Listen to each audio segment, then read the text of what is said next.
Universitas Negeri Semarang. Halo, kenalin nama aku Ruri Yasina Saputri, biasa dipanggil Ruri dari Universitas Negeri Semarang juga. Halo semua, aku Vila Kuswaminati, biasa dipanggil Frida, sama seperti mereka berdua, aku dari Universitas Negeri Semarang. Nah guys, di sini tuh pembahasannya sangat hangat dan juga cocok sekali untuk podcast kali ini, yaitu podcast Kocok. Nah, Kocok ini tadi kan ada obrolan kampusnya. Nah, di sini tadi udah ada 3 mahasiswa dari UNES untuk mengetahui tanggapan dari mereka mengenai program MBG, makanan bergizi gratis dari pemerintah. Nah, mungkin dari mereka bisa menjelaskan ataupun menanggapi secara rinci dan detail-detailnya dari perspektif mereka sendiri. Nah, menurut kakak yang di sini bagaimana kak tanggapannya? Menurut aku ya, program makan bergizi gratis itu sangat baik. Pertama, bisa membantu siswa yang datang ke sekolah dengan perut kosong. Nah, biasanya siswa-siswa itu kan sulit sekali untuk sarapan di rumah ya. Itu bisa membantu siswa untuk membekali dirinya untuk sarapan di sekolah. Nah, kemudian yang kedua, tentunya bisa meningkatkan fokus belajar siswa. Tapi yang namanya suatu program tentunya di lapangan ada pro dan kontranya dong.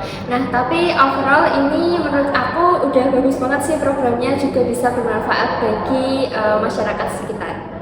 Nah, mungkin bisa tanggapan dari Mbak Ruri dan juga Mbak Filda mengenai program MBG dari pemerintah.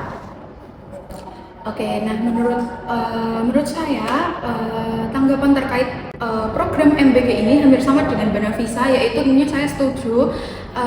Bagus sekali program makan bergizi gratis ini karena mengingat masih tingginya presentase masalah stunting yang ada di Indonesia. Nah, setidaknya dengan MBG ini dapat meningkatkan kesehatan dari peserta didik yang nantinya akan membantu kelancaran dari proses belajar mengajar. Nah, mengingat lagi di mana program MBG ini kan merupakan program besar atau mega proyeknya Bapak Presiden kita, yaitu Bapak Presiden Prabowo Subianto, di mana pada saat kampanye saja Bapak Presiden kita ini sudah menyuarakan bahwa akan ada program makan bergizi gratis. Nah, tentunya karena mengingat program tersebut adalah mega proyek, jadi harus didukung dengan adanya manajemen yang baik. Nah, sehingga program tersebut dapat berjalan dengan baik. Nah, karena mengingat menurut data yang saya baca, yaitu 44% anggaran untuk pendidikan di tahun 2026 itu akan dialokasikan untuk program makan bergizi gratis. Jadi program tersebut harus didukung dengan manajemen pengelolaan yang baik agar terdapat kelancaran dari program tersebut. Nah, betul sekali apa yang dikatakan oleh Mbak Hilda dan juga Mbak Nafisa. Tentunya program makanan bergizi gratis ini memiliki banyak manfaat seperti perubahan kebiasaan makan siswa, keadilan akses antar sekolah, dan juga memperkuat hubungan antar guru dan juga siswa. Nah, tapi keberhasilan ini tentunya ditentukan oleh berbagai faktor seperti fasilitas, edukasi gizi, dan juga kolaborasi antar semua pihak. Nah, dari ketiga tanggapan mahasiswa UNES ini tuh mengulas mengenai alokasi dana, manajemen dari pihak pemerintahnya juga, dan juga siswanya, manfaat untuk siswa. Selanjutnya tuh kita urusin dulu ya kakak-kakak. Di sini tuh makanan bergizi seperti apa, dan juga kayak kualitas atau apanya tuh kita urusin terlebih dahulu. Mungkin dari kalian ada yang berpendapat mengenai makanan bergizi itu arti sebenarnya seperti apa? Menurutku ya kita berpendapat dari gizi seimbang. Nah, bergizi itu harus ada karbohidrat, kemudian protein, sayur atau buah, dan juga ada lemak sehatnya. Dan porsinya itu juga harus seimbang antara karbohidrat, protein, sayur atau buah, kemudian lemak sehatnya. Bukan porsi yang berat sebelah. Misalnya karbohidratnya banyak, kemudian proteinnya itu kecil atau sedikit. Nah, Mbak Nafisa, mungkin bisa dicontohkan dari makanan yang nggak seimbang tadi itu seperti apa? Kayak karbohidratnya yang mungkin lebih banyak ataupun proteinnya yang lebih banyak gitu. Nah, contohnya ya gizi tidak seimbang itu misalnya nasi nih. Nah, tapi di dalam sayurnya itu masih ada kentang seperti itu. Ataupun misal nasinya itu banyak, nggak sesuai takarannya. Nah, sedangkan proteinnya itu sedikit, gitu Mbak Usra. Mungkin aku nambahin sedikit ya dari tanggapan Mbak Nafisa. Nah, selain dari kandungan makanannya, tentu saja makanan bergizi itu harus diperhatikan dari kualitas bahannya. Jadi harus menggunakan bahan-bahan yang segar, kemudian yang tidak busuk seperti itu. Tentunya harus menggunakan bahan-bahan yang berkualitas. Nah, kan udah dijelasin ya. Mungkin saya masih bertanya-tanya kepada mungkin pemerintah, ahli gizi ataupun orang-orang yang sudah mengetahui mengenai hal ini. Kan di program MBG itu ada susu ya? Iya, betul. Susu itu sudah dihilangkan dan berganti susu kan dari itu program 4 sehat lemas sempurna. Nah, itu sudah berganti menjadi isi piringku. Karena susu itu gak baik, gak terlalu baik untuk kesehatan juga. Menurut kalian gimana? Nah, kita juga masih mempertanyakan hal itu ya.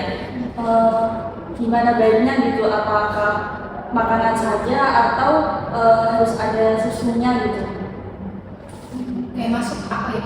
Kalau menurut dari pandanganku, kebanyakan susu yang beredar di sekitar kita itu tuh mengandung banyak gula, bahkan lebih ke SKM, susu kental manis gitu. Jadi bukan pure susu, tapi lebih ke banyak gula, banyak kandungan gula. Gimana anak-anak sendiri seharusnya tidak banyak mengonsumsi gula. Jadi mungkin alasan dari susu tersebut dihilangkan itu seperti itu, karena yang beredar di sekitar kita itu kebanyakan susunya mengandung gula. Mungkin bisa diganti dengan susu murni, jadi susu pra asli, tapi kan sulit ya menemukannya.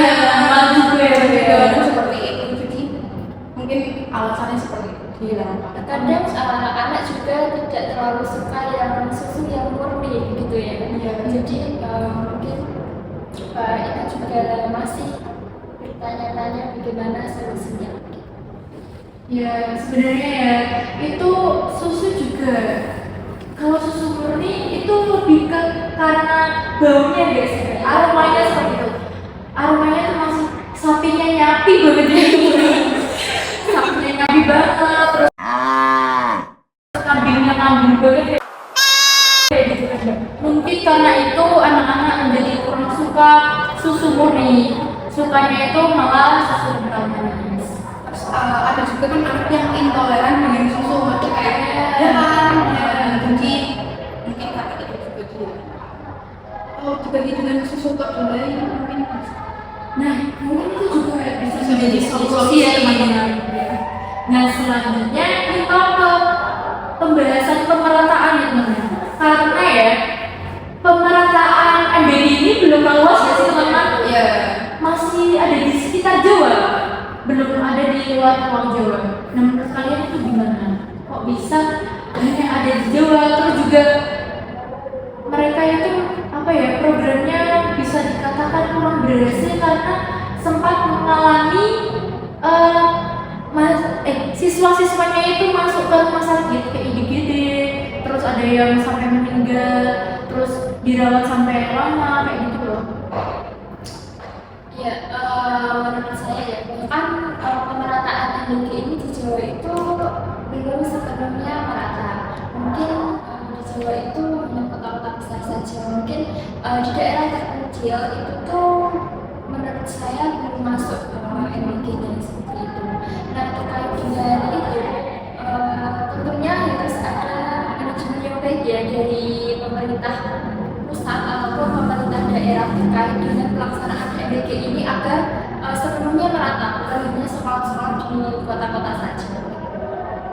Oke, kalau dari saya, menurut saya, kalau melihat kita lihat dari tujuan dari program MBG ini kan untuk meningkatkan gizi. Nah, menurut saya seharusnya yang didahulukan justru harusnya daerah terpencil atau daerah-daerah yang SDM-nya itu kurang, ya apa sih, kurang akan gizinya, maksudnya gitu, maksudnya malnutrisi atau seperti itu. Seharusnya di daerah-daerah terpencil terlebih dahulu yang didahulukan untuk memperoleh MBG tersebut. Jadi, tapi pada kenyataannya kan sekarang justru yang lebih dekat dengan pemerintah